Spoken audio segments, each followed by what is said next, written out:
नमस्कार। आपके अपने YouTube चैनल हिंदी भाषा और साहित्य में मैं विशाल कुमार पुनः आपका स्वागत करता हूं। आज मैं प्रस्तुत हूं धर्मवीर भारती जी के एक प्रसिद्ध काव्य ग्रंथ कनुप्रिया की एक कविता, जो कि उसके अंतिम अध्याय से ली गई है, जिसे विप्रलब्धा के नाम से हम जानते हैं। तो उस विप्रलब्धा कविता का हम भावार्थ करेंगे। तो आइए प्रारंभ करते हैं विप्रलब्धा कविता का भावार्थ। इससे पहले मैं आपको यह बता दूं कि कनुप्रिया वह काव्य ग्रंथ है जिसमें कृष्ण के मथुरा चले जाने के बाद और मथुरा से वापस न आने के कारण राधा बहुत ही दुखी हैं, पीड़ित हैं, और उन राधा की ही अंतर्व्यथा को, उनके मन की भावनाओं को, उनके मन की उन भावनाओं को कि वे कृष्ण के जाने के बाद क्या सोचती हैं, किस प्रकार के प्रश्न कृष्ण से वो करना चाहती हैं, उनके मन में क्या है, उस बात को उजागर करने का प्रयत्न धर्मवीर भारती ने इस काव्य ग्रंथ के माध्यम से किया है। राधा की पीड़ा और गोपियों की पीड़ा बहुत से कवियों की कविताओं का विषय रही है, जिनमें सूरदास जैसे महनीय कवि का नाम भी सम्मिलित है। आधुनिक युग में हम हरिओद जी की प्रिय प्रवास कविता को भी देखते हैं, जिसमें राधा के चरित्र का निरंतर विकास होता चला आ रहा है। जिस प्रकार की राधा का चरित्र चित्रण सूरदास ने किया था, उससे कुछ अलग हमें प्रिय प्रवास में देखने को मिली थी। और प्रिय प्रवास में राधा का जैसा चित्रण था, उससे थोड़ी सी अलग, कुछ अलग राधा का चित्रण हमें कनुप्रिया में देखने को मिलता है। और कनुप्रिया में जो राधा है, उसकी यह विशेषता है कि वह कृष्ण से प्रश्न पूछती है। प्रश्न पूछने का साहस राधा इसमें करती है। और सूरदास केवल राधा, गोपियों और उद्धव इनके संवाद तक ही सीमित रहे, लेकिन उसके बाद भी महाभारत के युद्ध के बाद या उसके बाद जो परिस्थितियां उत्पन्न हुई और कृष्ण और राधा का पुनः मिलन नहीं हुआ, भले ही हम ये कहें कि उनका प्रेम अमर है, लेकिन फिर भी कृष्ण और राधा का मिलन नहीं हुआ, तो उसके बाद राधा कृष्ण के बारे में क्या सोचती है, क्या क्या सवाल राधा के मन में उठते हैं। तो इस सब को लेकर यह कनुप्रिया नामक काव्य ग्रंथ धर्मवीर भारती जी के द्वारा लिखा गया है। और जो प्रस्तुत कविता विप्रलब्धा है, इस कविता में तो केवल राधा की उस मनोदशा का, विरह दशा का, कि कृष्ण के जाने के बाद उनकी क्या स्थिति हो गई है, किस प्रकार से वो एकाकीपन और एक महत्वहीन व्यक्ति के रूप में या महत्वहीन प्राणी के रूप में अपने आप को पा रही हैं, किस प्रकार से उनकी जो पीड़ा है वह व्यक्त होती है, इस सब का इस कविता में वर्णन है। बुझी हुई राख, टूटे हुए गीत, डूबे हुए चांद, रीते हुए पात्र, बीते हुए क्षण सा। बुझी हुई राख, राधा कहती है कि कृष्ण के मथुरा जाने के बाद और उनसे पुनः भेंट न हो पाने के कारण वह अब बुझी हुई राख के समान ही निष्क्रिय हो गई हैं। कोई भी यदि कोयला या किसी और ज्वलनशील पदार्थ को हम जलाते हैं और उसकी राख बनती है, तो कुछ दिनों तक तो या कुछ देर तक उसमें चिंगारी रहती है और वह सक्रिय रहती है, लेकिन कुछ देर के बाद जब वह बुझ जाती है राख, तो वह निष्क्रिय हो जाती है, बहुत ही महत्वहीन हो जाती है। तो उसी को लक्ष्य करके राधिका कहती हैं कि हे कृष्ण, तुम्हारे मथुरा जाने के बाद मैं अब बुझी हुई राख के समान निष्क्रिय हो गई हूँ। टूटे हुए गीत, गीत का टूटना यानी गीत के सुर का टूटना। और जब तक किसी गीत को सुर से ना गाया जाए, उसमें सुर का अभाव हो, तो वह गीत बड़ा ही महत्वहीन होता है, सारहीन होता है। तो उस बिगड़ी हुई लय वाले, टूटी हुई लय वाले गीत के समान ही मैं सारहीन हो गई हूँ। डूबे हुए चांद, और जिस प्रकार से चांद डूबने के बाद चांदनी समाप्त हो जाती है, उसी प्रकार से राधा भी अब उस डूबे हुए चांद की तरह ही समाप्त प्राय हो चुकी है। रीते हुए पात्र बीते हुए क्षण सा, रीते हुए पात्र, रीता होना अर्थात खाली होना। अब राधा कहती है कि मैं उस पात्र के समान ही हो गई हूँ जो कि खाली हो गया है। खाली पात्र बड़ा ही महत्वहीन होता है। बीते हुए क्षण सा, और जो क्षण बीत गया वह तो अतीत बन जाता है, भूत बन जाता है, भूतकाल बन जाता है। तो मेरा जो वर्तमान और भविष्य है वो भी अतीत बन चुका है, अर्थात नहीं तो अब मेरे पास वर्तमान है और न ही भविष्य है। मेरा वर्तमान और भविष्य बहुत ही महत्वहीन हो गया है और नगण्य सा ही लगता है, उसका कोई महत्व नहीं है। अगर वो है तो भी उसका कोई महत्व नहीं है। तो मेरा जीवन बीते हुए क्षण के समान अतीत ही हो गया। देखिए, राधा का कहने का भावार्थ यह है कि वह जीवन तो उसी को मानती है केवल जब उसने श्री कृष्ण के साथ समय बिताया था। उसके बाद कृष्ण विहीन जीवन को तो वह जीवन ही नहीं मानती है। इसलिए वह कहती है कि अब मेरा जीवन या मेरा शरीर उस क्षण के समान हो गया है जो बीत चुका है, वो सब अतीत हो चुका है, अर्थात उसका वर्तमान अब नष्ट हो चुका है। मेरा यह जिस्म, मेरा यह शरीर, तो आप इसको ऐसे कह सकते हैं कि मेरा यह शरीर बुझी हुई राख के समान निष्क्रिय, बिगड़े हुए लय वाले गीत के समान ही सारहीन, डूबे हुए चांद के समान खुशियों रूपी चांदनी से रहित, खाली हुए बर्तन के समान महत्वहीन और बीते हुए क्षण के समान नष्ट हुए वर्तमान वाला अतीत, यह मेरा शरीर हो चुका है। अर्थात यह बिल्कुल ही सारहीन, महत्वहीन, निष्क्रिय, और यह तो एक अतीत की बात अब बन चुकी है। कल तक जो जादू था, सूरज था, वेग था, तुम्हारे आश्लेष में, आश्लेष स्पर्श, आलिंगन की राधा उन पलों को याद करती है जब श्री कृष्ण के साथ उसका स्पर्श होता था, उनके आलिंगन में बंधी हुई होती थी। तो उन पलों को याद करते हुए कहती है कि तुम्हारी बाजुओं में या तुम्हारे स्पर्श में, तुम्हारी भुजाओं में आलिंगित होते हुए जो मुझे जादू का अनुभव होता था, सूरज के समान ऊर्जा का, पवित्र ऊर्जा का जो अनुभव होता था, वेग था, और मेरे शरीर में जो स्पंदन था, जो एक जिसको कंपन कह सकते हैं, वेग का अर्थ यहाँ कंपन से लगा सकते हैं, जो कंपन था, प्रसन्नता भरा कंपन था, एक जादुई एहसास जो था, वह अब आज वह जूड़े से गिरे हुए बेले सा टूटा है, म्लान है। तो वह आज जिस प्रकार से किसी स्त्री के बालों में लगा हुआ किसी बेल का फूल रात्रि में सोते समय जमीन पर गिर जाए, तो उसके बाद उस टूटे हुए फूल को पुनः बालों में कोई नहीं लगाता, वह महत्वहीन हो जाता है, निष्क्रिय हो जाता है, उसके प्रति किसी का आकर्षण नहीं रहता है।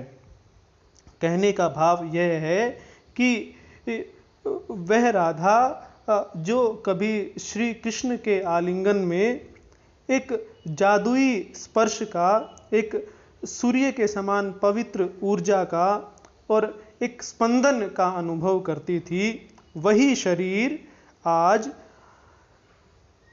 किसी बेल के उस फूल के समान हो गया है जो सोते हुए किसी के बालों से गिरकर टूट गया है और मुरझा गया है, और अब उस बेल के फूल का कोई भी महत्व नहीं है। अर्थात राधा का शरीर भी अब महत्वहीन हो गया है, निष्क्रिय हो गया है और मुरझा गया है कृष्ण के वियोग में।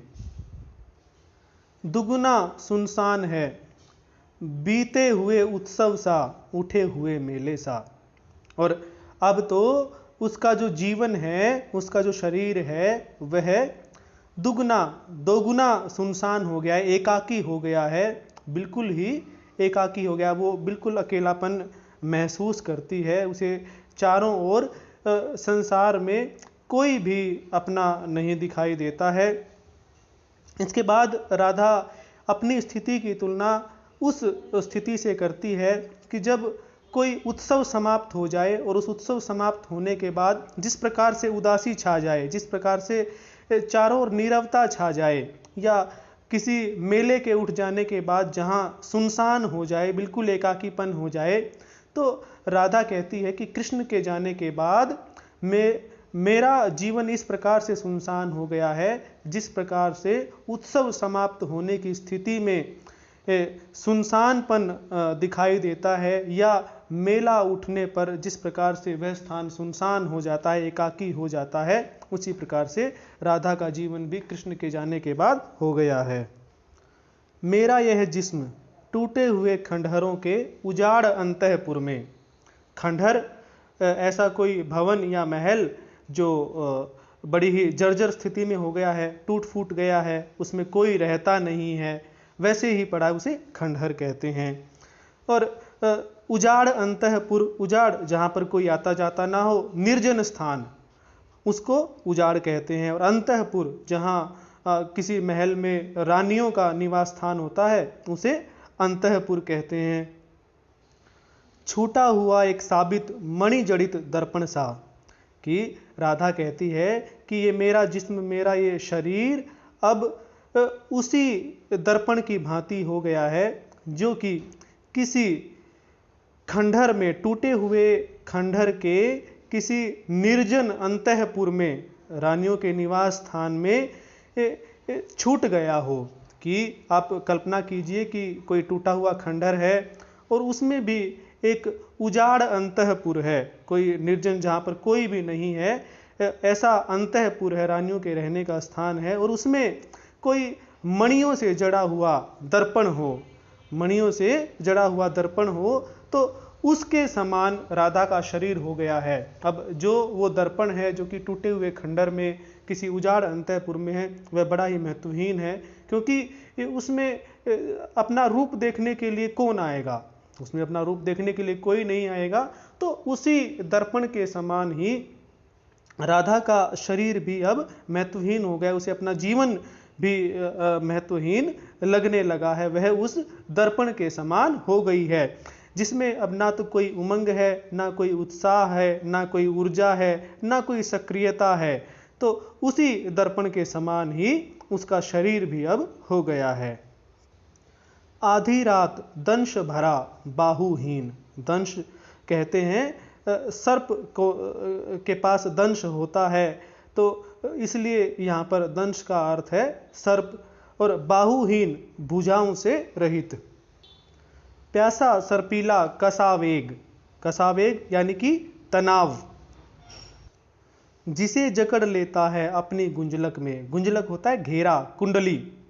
तो यहाँ पर राधा उस स्थिति का वर्णन करती है कि आधी रात के समय जब राधा के हृदय में बड़ी ही वेदना की हूक उठती है, उसको पीड़ा होती है कृष्ण से बिछुड़ने की, तब जो उसके मन का भाव होता है, जो तनाव उसे घेर लेता है, जिस प्रकार के एकाकीपन का जो संत्रास है, जो पीड़ा है, वो उसे घेर लेती है, वह उसे एक ऐसे विषैले सर्प के समान बताती है जिसे उसने अपनी कुंडली में, जिस प्रकार से कोई अजगर या सांप अपनी कुंडली में किसी व्यक्ति को जकड़ ले, उसको चारों ओर से घेर कर तोड़ दे जकड़ कर, तो वैसी ही स्थिति राधा बताती है कि जब आधी रात को उसकी पीड़ा की हूक उठती है, उसकी विरह वेदना अत्यधिक तीव्र हो जाती है, तब जो कृष्ण से बिछुड़ने का जो तनाव है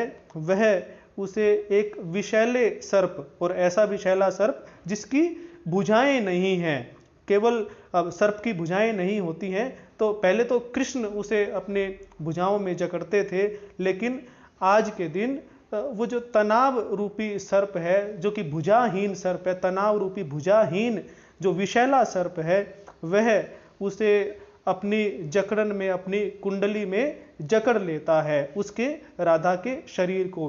तो इससे राधा की अत्यंत पीड़ाजनक तनावग्रस्त जो स्थिति है, कृष्ण की स्मृति की जो तनावग्रस्त स्थिति है, वो पीड़ा देने वाली, जो कि आज कृष्ण उसके पास नहीं है, उस स्थिति के बारे में राधा ने इस प्रकार से बताया है कि आज उसका शरीर वैसा हो गया है कि उसे आधी रात के समय भुजाहीन कोई सर्प, जो कि तनाव के रूप में प्रयोग किया गया है, तो तनाव रूपी भुजाहीन विषैला सर्प उसे अपनी कुंडली में, अपने घेरे में जकड़ लेता है, अर्थात तनाव उसे आकर घेर लेता है।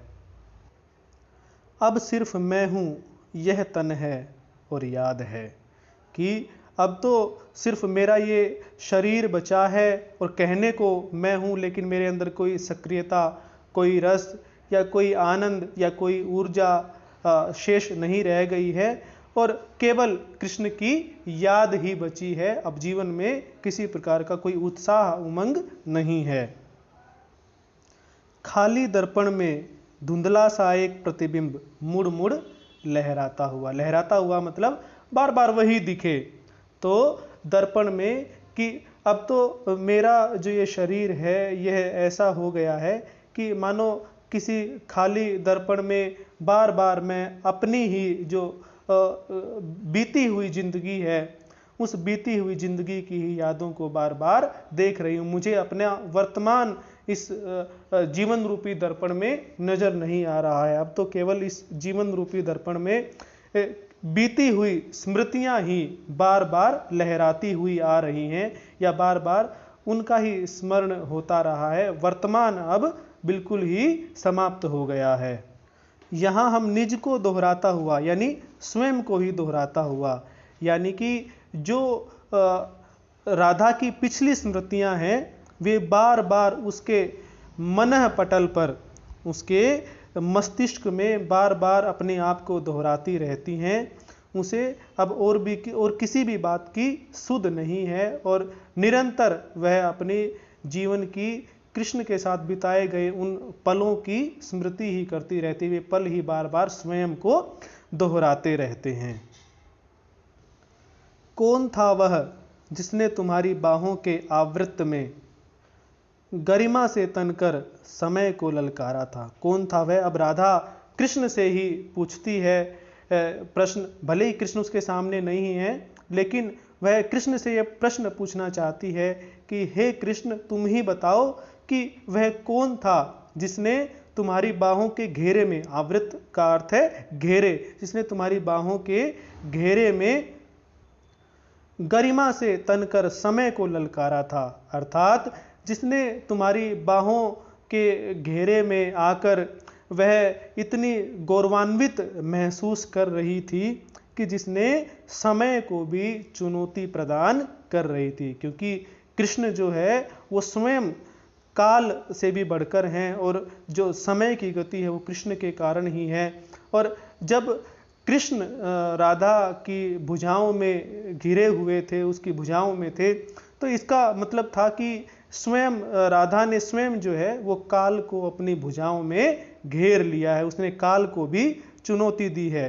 तो इसलिए राधा कहती है कि हे कृष्ण, तुम ही बताओ कि वह कौन थी जिसने जब तुम्हारी भुजाओं के घेरे में तुम्हें अपनी भुजाओं के घेरे में लिया, तो उसने इतना गौरवान्वित महसूस किया कि उसने काल को भी चुनौती दी, स्वयं काल को भी अपनी भुजाओं के घेरे में ले लिया, उस काल की गति को भी रोक दिया। राधा का कहने का भाव यह है कि हे कृष्ण, वह मैं ही थी, वह मैं ही थी जिसे तुमने अपनी बाहों में लिया था, और मैंने इस बात से गौरवान्वित महसूस करके यह माना था कि मैंने स्वयं काल को भी चुनौती दे दी है। और राधा कहना यह चाहती है कि अब तुम कहाँ हो, अब वे सब बातें कहाँ हैं। कौन था वह जिसकी अलकों में जगत की समस्त गति बंध कर पराजित थी। अब राधा कहती है कि हे कृष्ण, तुम ही बताओ कि वह कौन था जिसकी अलकों में, जिसके केश राशि में, जिसके बालों में बंधकर पूरे जो संसार है उसकी गति जो है वो बंध गई थी। कहने का भाव यह है कि श्री कृष्ण राधा की अलकों पर मुग्ध थे, और श्री कृष्ण का उस राधा की अलकों पर मुग्ध होकर उसकी तरफ आकर्षित होना और उन अलकों की तरफ बंध जाना, अर्थात उन अलकों की तरफ आकर्षित हो जाना, इसी बात का द्योतक है कि स्वयं पूरे संसार की गति जो कि श्री कृष्ण है, अब पूरे संसार की गति श्री कृष्ण ही है, तो पूरे संसार की गति ही राधा के केशों में मानो बंध कर पराजित हो गई थी। अर्थात वे दिन जो राधा के थे, जब श्री कृष्ण से संयोगावस्था के दिन थे, वे उन गौरवपूर्ण क्षणों को राधा याद करती है कि उन्होंने श्री कृष्ण जो कि पूरे जगत का ही प्रतीक हैं, पूरे जगत की गति ही उनसे होती है, तो जब वे उसके बालों पर मोहित थे, उसके सौंदर्य से बंधे हुए थे, खींचे हुए थे, तब उसको ऐसा लगता था कि मानो पूरे जगत की गति ही उससे पराजित हो गई है, पूरे संसार को ही उसने पराजित कर दिया है। तो राधा अब यही पूछती है कि हे कृष्ण, वह कौन थी। कहने का भाव है कि वह तो मैं ही थी, लेकिन आज के दिन तुम मेरे पास नहीं हो, अब तो केवल तुम्हारी यादें ही शेष बची हैं। वह समय जब इतना गौरवपूर्ण समय था, वह समय अब नहीं रहा, और इसी बात की पीड़ा राधा को है। कौन था वह जिसके चरम साक्षात्कार का एक क्षण, चरम साक्षात्कार किसी से भेंट, साक्षात्कार मतलब भेंट, कि अब राधा एक और प्रश्न पूछती है कृष्ण से कि हे कृष्ण, तुम ही बताओ कि जिससे भेंट करने का एक गहन क्षण, जिससे भेंट करने का एक गहरा पल सारे इतिहास से बड़ा था, सशक्त था, यानी कि जितना भी मानवता का इतिहास है, उस इतिहास में सबसे बड़ा क्षण वो था और सबसे शक्तिशाली भी था। कहने का भाव यह है कि जो श्री कृष्ण थे, वो श्री कृष्ण जब राधा से मिलने के क्षण को मानते थे, और राधा भी ऐसा ही था कि राधा भी कृष्ण से जो मिलन का एक क्षण होता था, उस क्षण को इतना अधिक महत्वपूर्ण मानते थे, उनके लिए इतना अधिक महत्वपूर्ण होता था कि वह संसार के किसी भी इतिहास से बढ़कर है और किसी भी इतिहास के क्षण से शक्तिशाली भी है। कौन था कनु वह तुम्हारी बाहों में। कनु कृष्ण के लिए प्रयोग किया है कि हे कृष्ण, वह कौन था तुम्हारी बाहों में जो था, और जो तुम्हारी बाहों में आकर जो सूरज था, जादू था, दिव्य मंत्र था, जो अपने शरीर में एक जादुई एहसास का अनुभव करता था, सूर्य के समान पवित्र ऊर्जा का अनुभव करता था और मंत्र के समान ही आकर्षित और खिंचा हुआ चला आता था, और साथ ही पवित्र था, मंत्र के समान ही पवित्र भी था। अर्थात वह तो मैं ही थी। लेकिन आज की स्थिति तुम देखो कृष्ण कि आज वे सारी स्थितियां कहाँ गई। तुम मथुरा जाने के बाद वापस लौटकर नहीं आए। अब सिर्फ मैं हूँ यह तन है और याद है। और अब तो केवल क्या बचा है, मेरे साथ मेरा यह शरीर बचा है और तुम्हारी पुरानी यादें बची हैं। जो मैं गौरव महसूस करती थी कि मैंने इतिहास को अपने केश राशि में या अपनी भुजाओं में बांधकर चुनौती दी है, समय को भी चुनौती दी है, या उसके शरीर में कृष्ण के स्पर्श से उत्पन्न हुआ जादू या उसके शरीर में उत्पन्न हुई पवित्रता जो वह अनुभव करती थी, वे सब अब नहीं हैं। केवल मेरे साथ तुम्हारी यादें और यह मेरा बचा हुआ जो शरीर है यही शेष है। क्योंकि मनुष्य केवल शरीर या कोशिकाओं का पुतला ही नहीं है, अपितु उसमें जब तक भावनाएं नहीं होंगी तब तक उस मनुष्य का कोई महत्व नहीं है। इसीलिए राधा बार बार यह कहती है यह तन, कि मेरा केवल यह तन ही बाकी है। इसमें वो जो ऊर्जा और सक्रियता और जो उत्साह उमंग तुम्हारे संयोग के क्षणों में था वह अब शेष नहीं रह गया है। मंत्र पढ़े बाण से छूट गए तुम तो कनु। कनु कृष्ण के लिए, और कनु प्रिया नाम इसलिए पड़ा क्योंकि कनु की प्रिया कृष्ण की प्रिया, कृष्ण की सखी राधा। तो हे कृष्ण, तुम तो उस बाण के समान, जब मंत्र पहले आपने टीवी सीरियल्स में या देखा होगा कि जो योद्धा होते थे वे मंत्र पढ़कर बाण को धनुष से छोड़ते थे, तो उस मंत्र पढ़े हुए बाण के समान धनुष से छूट गए हो। अर्थात जिस प्रकार से मंत्र पढ़ा हुआ बाण धनुष से छूट जाता है, उसी प्रकार तुम मुझसे छूटकर, मुझसे दूर होकर मथुरा चले गए हो और फिर द्वारिका चले गए हो। शेष रही मैं केवल कांपती प्रत्यंचा सी। प्रत्यंचा कहते हैं धनुष की डोरी को। और जिस प्रकार से बाण के छूटने के बाद केवल जो धनुष की डोरी है वो कांपती हुई रह जाती है, उसी प्रकार से तुम्हारे मथुरा और फिर द्वारिका चले जाने के बाद केवल मैं ही शेष रह गई हूं, उस धनुष की कांपती हुई डोरी के समान ही। अब भी जो बीत गया उसी में बसी हुई, और मैं अब भी जो बातें बीत गई हैं, जो तुम्हारी यादें हैं, केवल उन्हीं में जी रही हूं, उनसे मैं बाहर नहीं निकल पा रही हूं। उन संयोग के क्षणों में ही मैं अपना जीवन देखती हूं। मैं केवल अतीत में ही जीती हूं, तुम्हारी यादों में ही जीती हूं। उसके अतिरिक्त मेरा कोई भी अब वर्तमान या भविष्य नहीं है, केवल और केवल तुम्हारी यादें ही मेरे पास अब शेष हैं। उसके बाद का जीवन तो मैंने जीवन ही नहीं माना, केवल तुम्हारे साथ बिताया गया जीवन ही मैंने जीवन माना है, और उसी जीवन में मैं अब भी जीवित हूं।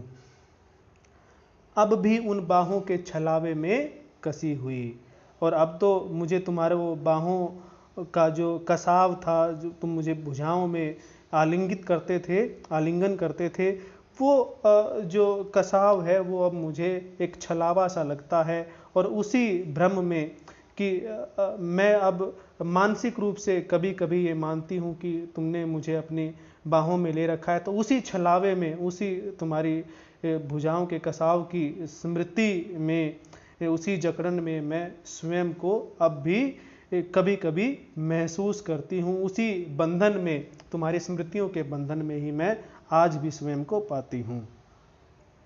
जिन रूखी अलकों में मैंने समय की गति बांधी थी, रूखी अलके, सूखे हुए केश, सूखे हुए बाल। अब राधा अपने उन्हीं केशों के बारे में बताती है जिन केशों पर श्री कृष्ण आकर्षित हुआ करते थे, और उन्होंने अपने केशों के आकर्षण से उन्हें बांध रखा था।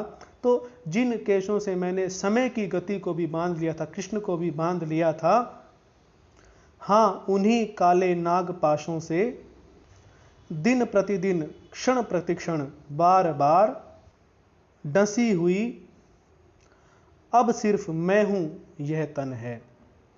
तो जिन केशों से मेरे जिन केशों से, रूखे हुए केशों से श्री कृष्ण आकर्षित होकर बंधे हुए थे, अब वही मेरे लिए नागपाश के समान हो गए हैं। यानी जो विषैले सर्प होते हैं उनकी जकड़न के समान हो गए हैं, उनके बंधन के समान हो गए, अर्थात मुझे चारों तरफ से इन केशव रूपी नागों ने अपनी जकड़न में ले लिया है, मुझे बांध रखा है और ये दिन प्रतिदिन और क्षण प्रतिक्षण बार बार मुझे डसते ही रहते हैं। अर्थात तुम्हारे वियोग में अब ये केश भी मुझे दुखदाई बन गए हैं, मेरे लिए दुखदाई ये केश भी बन गए हैं। अब तो केवल मैं हूँ और यह तन ही शेष रह गया और साथ में एक संशय, एक जो डाउट जिसको आप कहते हैं वह संशय ही शेष रह गया है। और संशय क्या है वह आगे देखते हैं। बुझी हुई राख में छिपी हुई चिंगारी सा, कि जो ये तन जो कि केवल बुझी हुई राख में एक चिंगारी के समान केवल एक निशानी मात्र ही, राधा की निशानी मात्र ही रह गया है, क्योंकि उसकी सारी जो अंतः भावनाएं हैं वे तो निष्क्रिय हो ही चुकी हैं, उसका सारा रस समाप्त हो चुका है। तो ये जो शरीर है केवल जो कि राख की, बुझी हुई राख की एक छोटी सी चिंगारी के समान है, यह भी यदि कृष्ण कभी मिले अभी उससे आकर तो पता नहीं यह भी शेष रह पाएगा या नहीं, अथवा कृष्ण जब तक आएंगे तब तक यह जो छोटी सी चिंगारी बची हुई है यह भी तब तक समाप्त हो जाएगी। यह संशय राधा के मन में बचा हुआ है। रीते हुए पात्र की आखिरी बूंद सा, पाकर खो देने की व्यथा भरी गूंज सा, कि जिस प्रकार से किसी पात्र में केवल एक ही बूंद शेष रह जाए और बाकी सारा खाली हो जाए, और उस पात्र को भी इस बात का दुख होता है कि कभी वह पूरा भरा था और आज उसने जो भी पाया था, जो भी पहले पाया था, वह सब खो दिया है। तो इसी प्रकार का दुख और इसी प्रकार का संशय मेरे मन में भी है कि कभी मेरे पास इतने गौरवशाली क्षण थे कि मैंने पूरे जगत रूप और काल स्वरूप श्री कृष्ण को अपने भुजाओं में पाया था, और साथ ही वे मेरे अलकों के आकर्षण से बंधे हुए थे और मैंने जगत को और काल को ही इस प्रकार से मानो बांध लिया था, उन्हें चुनौती दी थी। वे गौरव के क्षण थे, वे प्रेम और स्नेह के क्षण थे, और जो ऊर्जा और जिस प्रकार की पवित्रता का मैंने उनके भुजाओं में अनुभव किया था, वे जो क्षण मैंने प्राप्त किए थे वे अब नहीं हैं। पाकर खोना इसी को कहते हैं कि उसने इतना कुछ पाकर इतना खो दिया है। उस व्यथा से अब उसका मन हमेशा ही पीड़ित रहता है, ठीक उसी पात्र की भांति जिसमें पहले जल भरा था और अब केवल एक ही बूंद शेष रह गई है, और उस पात्र को व्यथा हो कि उसके पास इतना था और अब उसने उस सब को खो दिया है। तो यह था भावार्थ विप्रलब्धा नामक कविता का। उम्मीद है आपको समझ आ गया होगा। धन्यवाद।